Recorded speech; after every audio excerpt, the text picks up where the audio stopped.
Hello, everyone. We are here to film another Cracking the Code. If you haven't watched episodes 16 and 18 yet of Cracking the Code, we review a couple topics that are really going to be helpful for this one. So here with me today, I have Jim, ClearData's CTO, and Chris Bowen, ClearData's founder and CISO, to discuss the CyberHealth platform, the first and only CSPM software purpose-built to protect PHI and sensitive healthcare data in the three major public clouds. So without further ado, I am going to hand it over to Chris and Jim to deep dive into the CyberHealth platform. Thank you, Natalie. It's great to be here today and excited to talk a little bit more about our platform. Jim, we've been working on all kinds of things since the last time we spoke, since the last time we've appeared here on the Cracking the Code. What's kind of excited you in the past, 4 weeks or so in terms of what you're working on? Yeah, so we just recently launched our latest version of the CyberHealth platform, and a bunch of new features around sensitive data governance management, a new resource viewer to help you prioritize some of the risks that appear in your environment, and all new ways to explore our safeguards and use our safeguards in your environment as well. So really exciting to launch our latest edition of the CyberHealth platform. And watch our customers adopt and get even more value out of our platform and our services. Speaking about sensitive data governance, it took us a while to name that, by the way. That was it did. I was talking to a customer just a couple of days ago, and one of the directors of governance, risk, and compliance, when I talked a little bit about sensitive data governance, she kind of got all excited about, hey, oh my gosh. Jim, tell us a little bit more about sensitive data governance in terms of how a customer can benefit from that. Yeah. So, Chris, we have hundreds of healthcare customers, right? And our mission for ClearData is to help those healthcare customers protect PHI in the cloud, right? So as we were thinking about the evolution of the CyberHealth platform, I said, look, we've got to we need more cowbell. We need more thought around where PHI exists, where it doesn't. And really helping make sure that everything that we do at ClearData, from our platform to our services, is focused on protecting PHI. That's one of the things that makes us unique as a compliance and security vendor, is that we're hyper focused on the healthcare market. It's all we do. And the biggest crown jewels in the healthcare market is that PHI data. It's why those hundreds of customers rely upon us every day. So as we were exploring, PHI, the great thing about working here in our hundreds of healthcare customers is that we engage them, much like you did recently, in these conversations about how do we, what keeps them up at night about protecting PHI. And they were actually, many of our customers were very involved in the development of these capabilities. Even for a surprise to us, when I first gave the hypothesis of what I thought we should do with, at the time it was called PHI Discovery and Management. As you said, we went through a number of naming iterations. Just rolls off the tongue, doesn't it? It just rolls off the tongue. Yes, exactly. This is why I'm not in marketing. But anyway, the original hypothesis was, making sure that we knew where their crown jewels were. And as we went through with customers that sort of thesis, they actually gave us some insights. We're less concerned about where PHI is because we know where it is, and we rely upon ClearData to help us keep that secure. What we're more worried about is where PHI exists where we don't expect it to. And so while our sensitive data governance, now that it's called that, it does a couple things. One, it helps make sure that where PHI is supposed to be, that we have all the necessary controls from a compliance and security perspective to keep it safe. But the other benefit that our customers really wanted to get out of it is, it's where PHI, can you help me spot where PHI found its way into other parts of our infrastructure where I don't expect it? The best example is one of our customers says, we have a support channel with our customers where they send us, they deal with sort of radiology and reading test results from that. And they said, you'd be surprised how many times, like, they'll call a support organization, say, hey, we're having a problem with the system. And as part of that, they'll attach artifacts in the support case that have PHI all over them. And they're like, and we've seen breaches lately, even outside of healthcare, where support channels are seeing either PII, PHI leaked. And that's where some of the threat actors are going now, is not trying to break into the main vault to steal the crown jewels, but they're looking at all these other places where PHI may be flowing, sometimes inadvertently, and that's where they're able to grab some of this incredibly valuable data. So anyway, so sensitive data governance evolved to not just make sure that we keep PHI safe where it's supposed to be, but how do we watch for PHI appearing where it's not supposed to be? Support channels, development systems, test systems was a big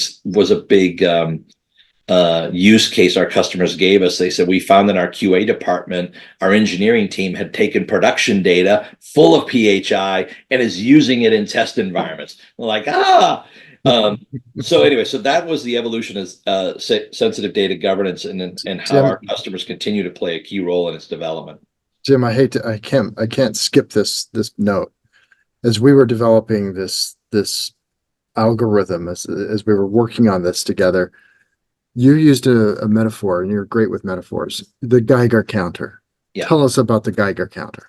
Yeah. So I use a lot of metaphors to help simplify things sometimes. And the Geiger counter, this when we think about sensitive data governance, there's one which is the Geiger counter. That is the, how do I detect where PHI exists, right? So that to me is, where is the radioactive material that we should all be afraid of, right? That's where the Geiger counter came from.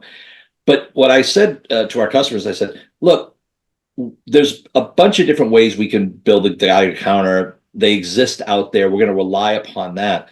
The part that we're focused on for our intellectual property, the value that we're trying to bring is, once we can detect it, how do we govern it? How do we manage it? What do we do about it? Yeah. And that's really been our focus, is not building the world's best Geiger counter. Yes, we need a Geiger counter, but it's the governance processes, it's the controls that we put on top of those things, whether it's where PHI is supposed to be or where PHI is not supposed to be. So it's that governance part that we spent a lot of time developing, and leveraging a lot of best of breed Geiger counters out there that give us the signal that this smells like PHI, or, beep, beep, beep, there's radioactive material here. So all of this is great. I'm excited about that. We, especially as the founding father, if you will, of this company, protecting patient data. This is the best thing that we could think of. We're going to expand the capabilities of it, different clouds. That's where right. else can we find data? All that's coming. But there were some other things that we talked about earlier. You briefly mentioned resource viewer. We talked about actionability. Tell us about that. Sure. Yeah. So as I talk about some of those, first let's take a step back in our previous episodes where we talked about CRAs and safeguards. And just for a very quick recap, right?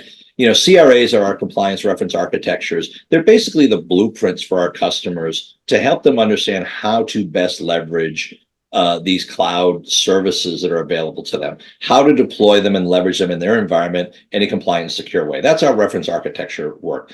The safeguards after that come in. The safeguards are a wonderful mapping of either a risk posture, a compliance framework. So high trust book and verse that translate our translations down into the appropriate technical controls to protect against that. And the safeguards really are our way to check for adherence to these best practices, compliance regulations, or that you don't have this risk vector.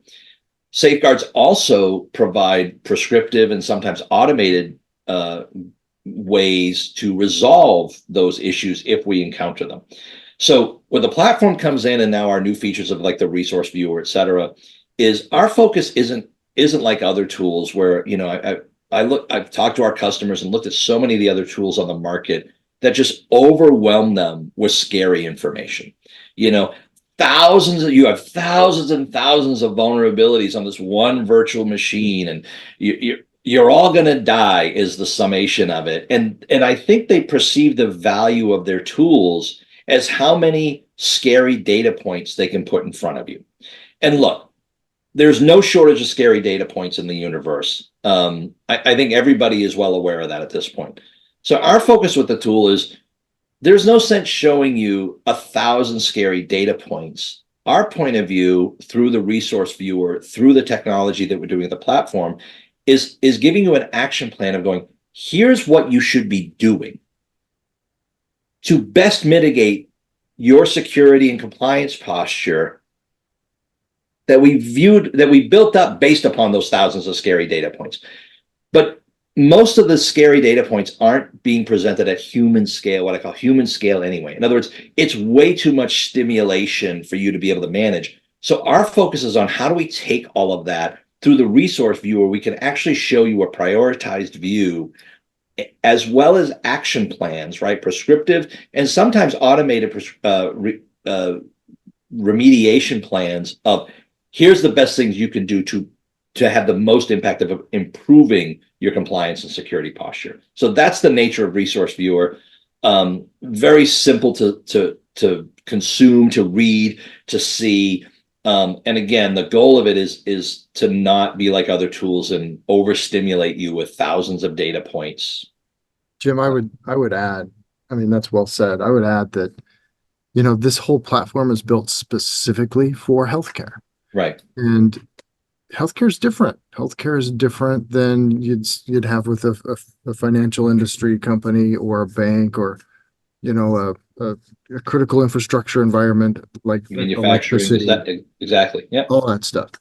And so when we build these safeguards, when we build these countermeasures, if you will, and these sets of instructions, we actually take into account the lessons learned from those who have failed before us, not Right. us, but who have failed in their journey. Sure. For example, there are prescriptive ways that we advise our customers to harden their environments, whether Right. that's a CIS hardening standard or whether that's something else. There are ways for us that we actually get into discussions around how to leverage your services together so that you're not making them weaker together, but Yeah. making them accretive, if you will. What are your thoughts on how we're doing that and why that's important to our customers? Yeah. So, well said. And there's not only the failures of the past, right? And that has led us to things like, our CRAs are based upon best practices, based on lessons learned, and providing a blueprint for, much like if you were building a house, right? They learn they learn how to build a house Load-bearing walls structural are a and thing, right? yeah, exactly. So, so CRAs help with that. The platform's reinforcing that. But more importantly, so at ClearData, we not only have the platform, but we have other services like our MDR service, which does threat management, threat response. So we're not just seeing the lessons learned that are very important, but we're actually seeing the active threats every day that are happening in healthcare. How are our healthcare customers how is that industry under attack? And like you said, every industry is a little bit different in how the threat actors are trying to steal the crown jewels, right? And the crown jewels are different. So so that's another thing that we're doing in terms of how we fold that into the safeguards. I was just talking to our head of our managed services MDR practice this morning, and and these are the discussions we have, which is, he puts out a regular report internally as well as to our customers about, look, here's what the threat actors are doing now, right? And what we're doing to help protect you. And my job on the platform side is to how do we make sure that those active threats turn into active safeguards, that we make sure that we've got all the locks on all the right doors. When we see a new attack path coming, are our CRAs resilient to the new attack paths? Do our safeguards provide that early warning detection and preventative approach to making sure that if that attack path hits our customers, is it sufficient, right? Our whole job is to lower the risk of those threat actors with those methods from compromising our customers. And so I think that whole feedback loop and our maniacal focus on protecting healthcare and the series of threat actors and their tactics of how they go after healthcare really refines us to a better solution than just a generic security solution, for example. Jim, I love that. I think another area for us where we learn is where our customers they maybe have something in their own area of responsibility Yep. that they're doing poorly. And we were just talking about that this morning, actually, talking about how do we protect our customers from things that they're supposed to be handling, even if we're not handling it directly ourselves. What are Yep. your thoughts on, those kinds of safeguards that we're building? What's coming down the pipe on the safeguard front? Yeah, sure. So, so you and I were talking about, this is what we do every day, right? We look at what are the risks and threats to our customers' environments? How are things evolving? And then what do we do about it, right? Do we put it in our response teams and MDR? How do we build it into the platform? How do we build new safeguards? How does it affect our CRAs? How does it affect our communications to our customers? But like you said, we don't run our customers' entire company or infrastructure, every aspect of it. So we're always working with them to understand the bigger picture of what operates their business, and so I guess what I would say to that is what keeps me up at night is always making sure we understand all of the risks, as many of the risks as possible, to how we protect our customers. And there's new ones every day. There's pieces that we don't control. But what we talked about this morning, for example, is there may be things that they manage that we may not manage, but we can still provide them those safeguards to clue them in on what they might be doing differently. Even one that I didn't talk to you about, but I've been talking to, another person in our managed services organization, is even some of the non-security and non-compliance related things around things like their operational teams to deal with the risks around resiliency, disaster recovery, to protect against things like even threats like DDoS attacks, right? That that aren't necessarily caused by a vulnerability or a compliance failure, but somebody can just overwhelm an infrastructure to bring a company down, right? And so there's operational aspects to how you deploy your applications to be resilient to load, and resilient to DDoS that we have to take into account as well. So those are the discussions we're having every day. And so how does that relate to safeguards, right? When I look at that, one is understanding the threat, the risks and the threats that can cause our customers to have issues. And then how do we evolve our safeguards and our CRAs to help our customers protect against that? Build a more resilient, more secure, more compliant infrastructure for their operations. Love it, Jim. I think we've probably exceeded our time. Great As usual. conversation, as usual. There's one thing I did want to add before we jump, and that is we talked a little bit in one of our last episodes. We went from 16 to 18. I'm still trying to figure out where Still 17. figuring out what happened to 17. It's like 13 in a It was, elevator. is 17 the new unlucky number? I don't know. I'm gonna go find episode We're 17. gonna It find must it. have been incredible. Somebody hit it on purpose. Teeth probably were let us in them. Anyway, we talked about a well-architected framework review. Yeah. We're giving that out to our customers. They don't have to pay for it. What value do you see in that based on what Yeah. you just talked about? So much like I talked about the tools that overwhelm you with stimulation, that scare the crap out of you. Even this podcast, for some folks may go, I heard everything they said, but how does that relate to me? How, am I at risk? Should I be afraid? That's what our our assessment, our cloud risk assessment process does for our customers, is let us come in and sort of just show you a picture of what we see in your environment, and more importantly, what we think you should be doing, right? What we think is the best response you can have to the to that data that we see in your environment. So we offer the cloud risk assessment for free. That can come in very simply, do that assessment, show you our results of the platform, show you, not just, what we see as a problem, but more importantly, what we see as the prescription for you to be more secure and compliant. And I hear that's more cowbell, right? That's more cowbell. Yeah, right. Exactly. Yeah. So that's the cloud risk assessment that you can ask us for through the website, and I think there'll be a QR code like, here, put it right here or something. I don't know. that's the cloud risk assessment. And you also mentioned wafers, right? Wafers are another great tool that we have that we use with our customers. That again, think about our CRAs, the best practices, the well architected framework review is that sort of assessment. We can come in and we can do an assessment to ensure that you're actually adhering to those, right? So again, analogy number 75 for me today, right? We gave you the recipe for the chocolate chip cookies.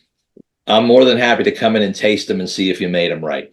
And that's what we'll do is we'll actually come in. We've given you the recipes, we've given you the CRAs, we've given you the safeguards, we've given you the platform.